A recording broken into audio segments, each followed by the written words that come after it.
Hello and welcome to my YouTube channel for Juls Creations. For those of you who have seen my other videos, you know that I've created some brand new style of paper beads that had not been created yet, such as the box beads, the long box beads, and the pyramid beads. Well, I have a surprise for you. I have another brand new style of paper bead, and I can't wait to share this with you. I was inspired by one of my viewers who suggested trying to make something in this shape.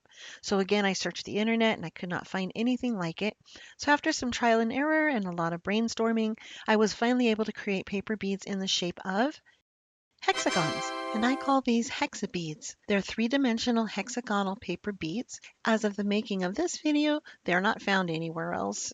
And I absolutely love the shape of them. They're very unique and geometric, and they can be used for earrings, necklaces, or you can even use the small-sized ones for bracelets. And very shortly, I'll be showing you how to make these beads. Now, I will tell you, these are just a bit more work to make than the other paper bead shapes I've shown in past videos, because these beads are very tiny and delicate, and you need to work with them very gently. It's kind of like working with miniatures. There are also more pieces involved, so a bit more scissor work, but when they're done, they are beautiful. And of course, you will want to glaze them with UV resin or varnish, which will also give them strength and a professional sheen. So here's the supply list that we'll need for this tutorial. And the first thing is some decorative paper. This is an origami paper that I'll be using that I purchased on Etsy, but you can use any pretty paper. And the hexagon beads are fairly small, so you'll want some paper that has very small print on it. Origami paper or scrapbook paper work really well for this. And although origami paper is generally pretty thin, that's fine because we glue our pretty paper to our template, which makes it thicker. And with the hexa beads, we'll need a few tools. We need a blank piece of paper for our working area, so we can just throw it away once we're done. We'll need something to help us with folding our tiny folds, so an old gift card or credit card works well, a small piece of aluminum foil to hold some glue, any clear drying glue, a paintbrush to apply the glue, some scissors to cut out our template pieces, and optionally some fine scissors work well for little tiny areas. And you'll need to download my free template for the hexabeads from my blog site on julsblog.com. Now the free template will have 2 medium hexabeads on it, and if you want to purchase the template PDF with more variety, I do sell one on my website on julscreations.com. And this PDF includes 2 medium-sized templates, a small template, a large template, and 2 extra large templates. So you can make multiple sizes to complement each other with your jewelry creations. So to understand the template, here is an example of a medium-sized bead that you get with the free template, and there's a rectangle for each bead. Inside each rectangle, there are 3 pieces for the inside layer and 3 pieces for the outside layer, and each layer has a top piece, a bottom piece, and a side piece. And you may notice that the inside layer pieces are just a tiny bit smaller than the outside layer pieces. That's so that the outside layer will fit on top easily. So we'll be cutting and assembling the inside layer and then adding the outside layer over that. And I'm going to show you how to put these together here in a second. Now the inside layer is just white, so you won't see that at all. So once you print it, you can just cut it out. And the outside layer will be gluing to our pretty paper and then cutting it out. I'm going to show you. So let's prepare our work area first. We can lay a piece of paper down to use as our work area, and this will protect the glue from getting on our table while gluing the pieces together. And we'll take a little piece of foil to make a little tray to hold our glue. I'm basically just folding the edge in half and then pulling it back upright, and then folding the corners together. It's temporary just to hold the glue, but it doesn't need to be beautiful, just functional. So we have our tray and our glue, we have our paintbrush to apply the glue, and we also have our printed template and our scissors. And now we can get started. So on the template, remember that one rectangle is one bead. So choose the bead size that you want and cut out the whole rectangle for it. This is a medium-sized bead that comes with the free download. The inside layer and the outside layer are divided by a dividing line. So let's separate out the 2 layers just by cutting the dividing line. And we'll start with the inside layer by cutting out the pieces. The solid red lines are the cut lines, and the dotted lines are the folding lines. But here's a tip. When you look at the top and bottom pieces, you'll notice it's basically a hexagon in the middle and some flaps radiating off each edge. But it's not a circle, so we need to keep the edges of the flaps straight when we cut. If we try just going around in and out of each flap, it's very complicated that way, but there is an easier way to do it. So imagine a line connecting each corner to each corner and cut it in that direction.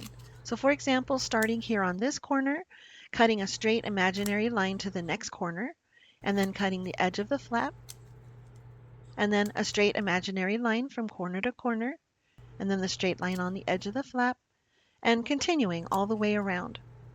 So you'll end up with something like this, and it's similar to a circle, but all of them are straight edges, nothing is curved. Now to finish, we just snip out the little triangles, and this is much easier than if we tried to zigzag all the way around the piece. Oh, I tore that one. But I'm going to fix that, and it's on the inner layer, so we won't see it anyway. So to fix this, I'm just going to put a tiny bit of glue on each side of the torn area, and then pinch it back into place. And when it dries, it'll be just like one solid piece again. Let me add a little more glue on this side. All right. So I'm just going to set this to the side and let it dry. And let's go ahead and start cutting the other piece. So again, we go corner to corner, straight edge, corner to corner, and so on. And the more you work with this, the easier it will get. So this one is almost ready. Let's cut the little triangles out. And I know it seems like a lot of work, but it actually goes pretty quickly.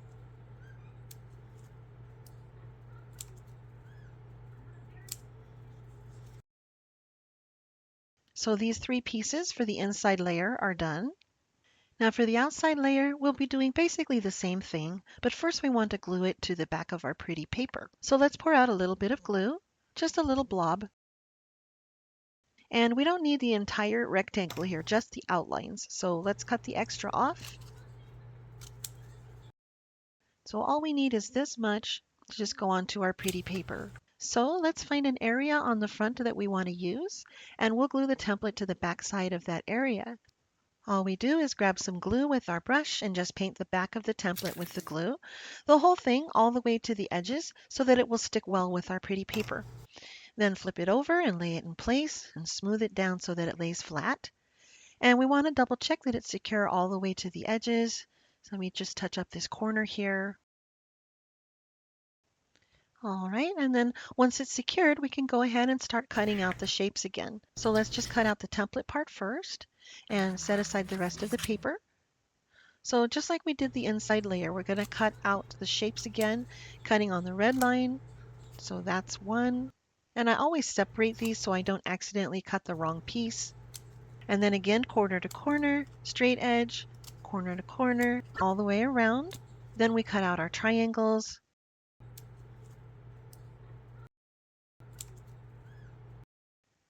Okay, only one more left.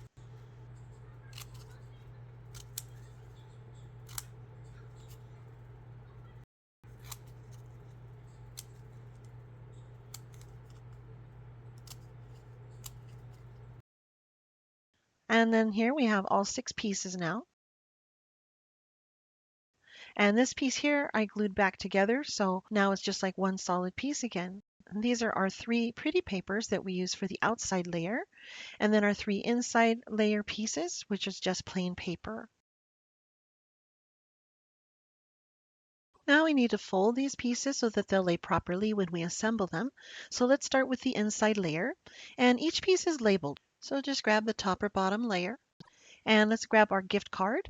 And it's really important that we get a nice sharp fold. That's why we're using a skinny card to fold the flap over. So we lay our card edge on the dotted line and fold the flap over it. Then slide the card out and squish that fold down really tight. And a little tip, we'll be rotating this piece each time after we fold another flap, and it can be difficult to lift the piece off our work area.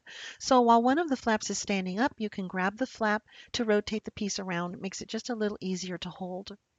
So again, we place the card edge on the dotted line, fold it over, remove the card and squish down the fold, and just keep doing that until all the folds are bent.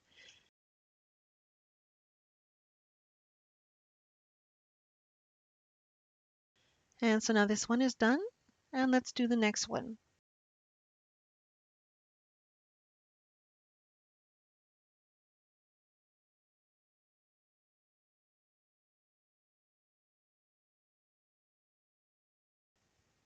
And this one is done too.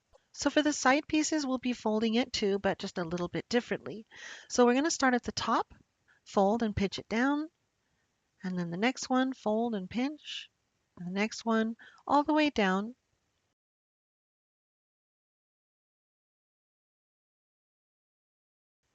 So this is done. And then let's finish folding up these also so we can start assembling them. Fold and pinch all the way around. And I'm going to speed through these few pieces.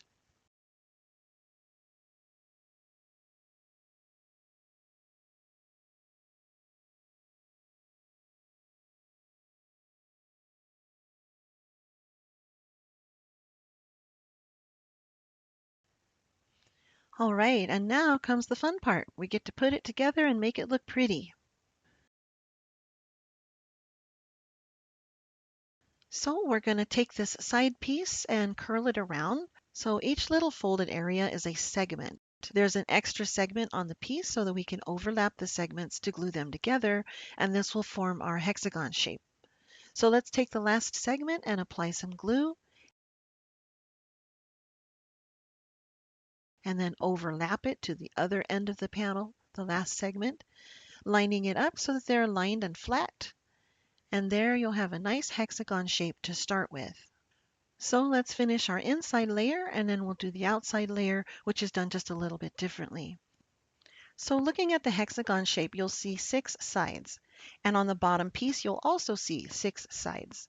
So let's position our hexagon shape, our side piece, right inside the bottom piece and line it up so that the flaps and the segments of the side piece are aligned. This way you can get an idea of how the flaps and the segments will line up when we're gluing them together. And now that we know how the pieces are going to line up, let's start gluing. What I do is go ahead and brush the glue onto all the flaps, avoiding getting glue in the center of the bead. Then again, position the hexagon piece or the side piece to align with the hexagon shape of the bottom piece so that each segment of the hexagon shape, the side piece, is aligned to the flap to be attached. Now you can start with any flap, just pulling it up and onto the segment to attach it, making sure that the segment and the flap align and lay flat together. Now when the bead is first getting started, the pieces might want to move around a bit, so you can pinch and hold the pieces together for a few seconds while the glue sets. Then continue to attach each flap to its adjacent segment, and we have to work very delicately because these are teeny tiny pieces of paper. But we're ready now for the top piece. So we're basically going to do the same thing, applying glue to each of the flaps so they're ready to stick on. And then we're going to flip this over and again line up each edge of the hexagon to the flap and just attach the flaps one at a time again. Okay, so this is going to be the inside layer of our bead. Now let's continue using our pretty paper outer layer pieces. And let's start with our bottom layer. And again, let's apply the glue to each flap, just the flaps, not the middle. Then take our inside layer, and it can be upside down or right side up. They're both the same. And then just line up the edges of our hexagon or our side piece to the flap of the bottom piece again. And start pushing those panels up to attach them one by one, just like with the other layer. Then we're going to do our top layer, same thing, gluing each of the flaps.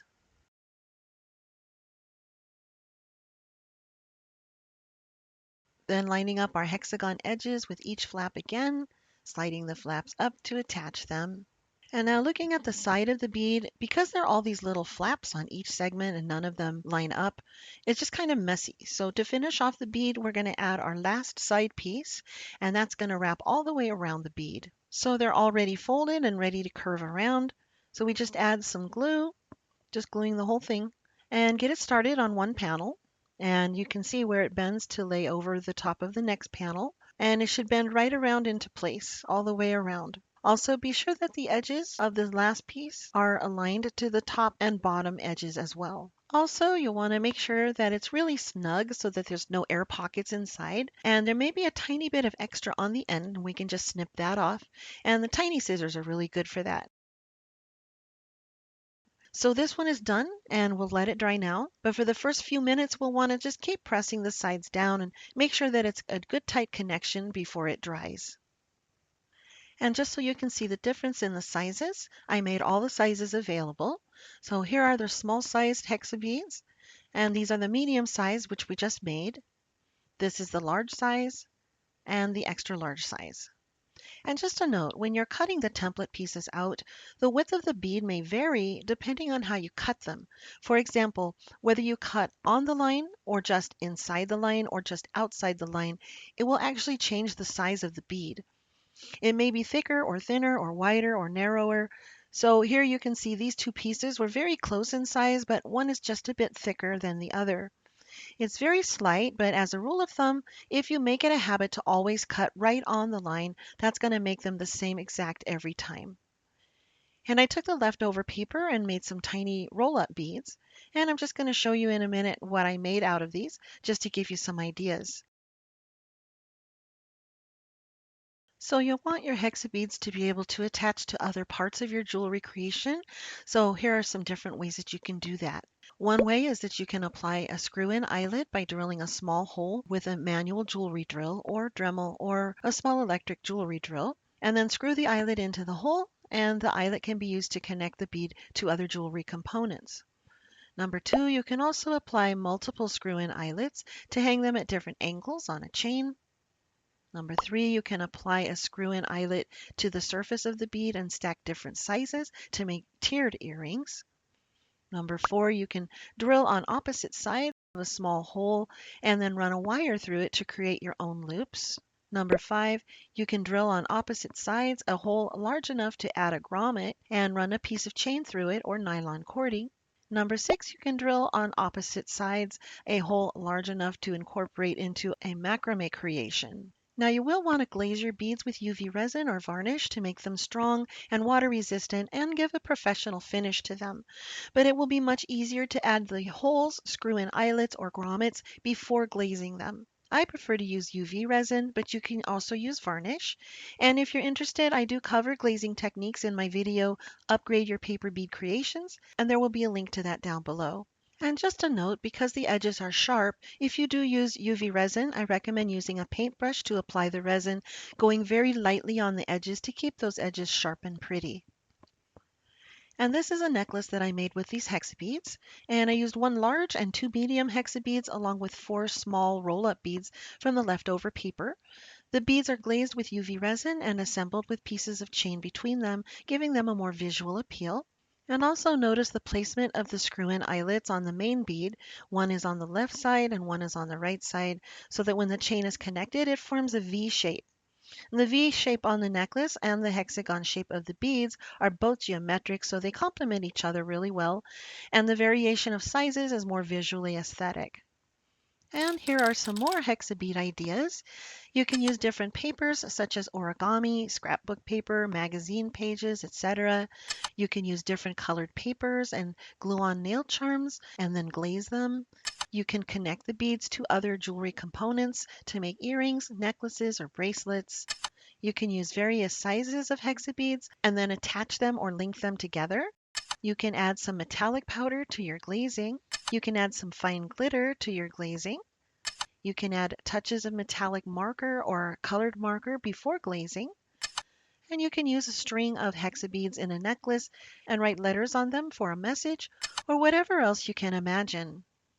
Thank you for watching. And if you like this video, please give a thumbs up. And if you have any questions or video ideas, be sure and leave a comment below. And subscribe if you'd like to be notified when I release any new videos. If you'd like to support my channel, you can buy me a coffee below. And a big thank you to my subscribers. I appreciate you. There's also a link to all of my Juls Creation links that you can check out below. Enjoy and never be bored.